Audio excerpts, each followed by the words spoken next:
Okay, looking at materials now for constructing your mask. To make a simple card mask, the most simple form, you're going to need a piece of card, preferably the thicker the better really. It must be able to bend. I suggest a 3 size card.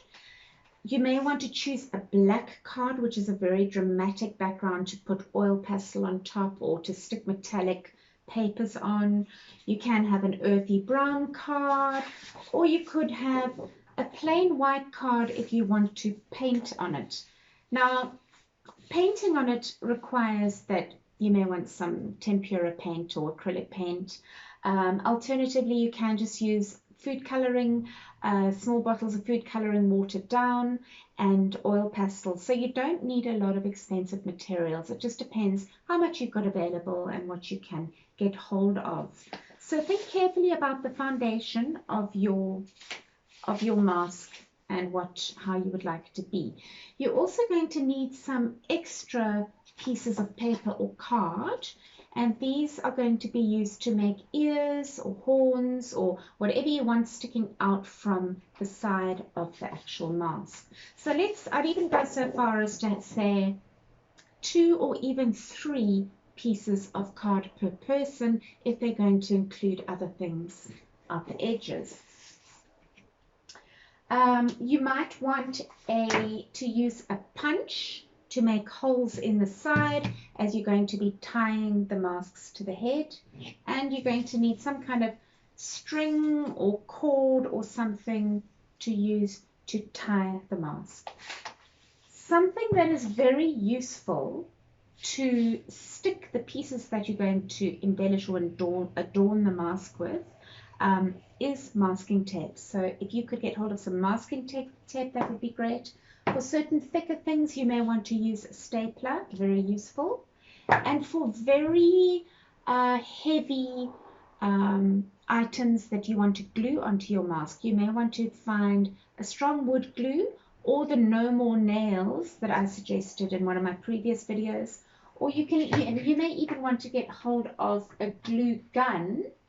You can get these in craft shops, and this needs a bit of teacher attention because it gets very, very hot and it can actually burn people. But you stick a glue stick into the gun, plug it in, and basically it gets hot and the stream of hot glue comes out. So the glue gun is very useful for heavier things. So for example, if you want to stick shells on or something, you're going to need something a little bit stronger than the normal glue. So those are the construction items. In our second mask that I'm going to show you, the structure is going to be a little bit more complex. In that case, I'd like you to get a box. It could be a shoe box. This is a small fruit box. I've taken the lid off and I've cut a circle, a similar size to a face there, and just strengthened a little bit with a little bit of masking tape. So the second mask is going to be one which is going to be basically attached to the box like that. And the reason for doing this is it's a little bit more robust. You can actually more easily stick ears and horns onto the box, and you can mount it on a wall later. So if you can get hold of boxes, really useful. In terms of embellishing or adorning your masks, anything goes. So in the first lesson, the learners are going to create their creature. They are going to draw it. They are possibly going to cut it out of their card. It could be long, it could be wide. They're going to decide what it needs. And then at home, they could collect various different items to use to adorn the mask. So, for example, here is some shredded paper. Make some wonderful hair for a mask. You could use chopped up bits of wool for a beard or different kinds of hair. You may want metallic papers, aluminium papers, sweetie papers, any kind of papers. Raffia could be useful.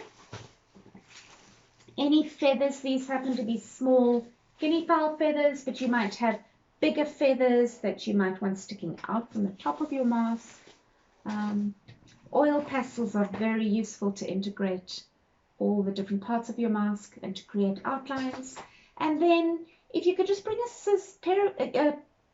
as well as your pair of scissors, a pencil and a ruler to create symmetry. So we don't really want them to be sitting for hours and rubbing out. I actually suggest don't provide erasers at all. The pencil marks can be part of the mask. So yeah, a pencil and a ruler would be useful.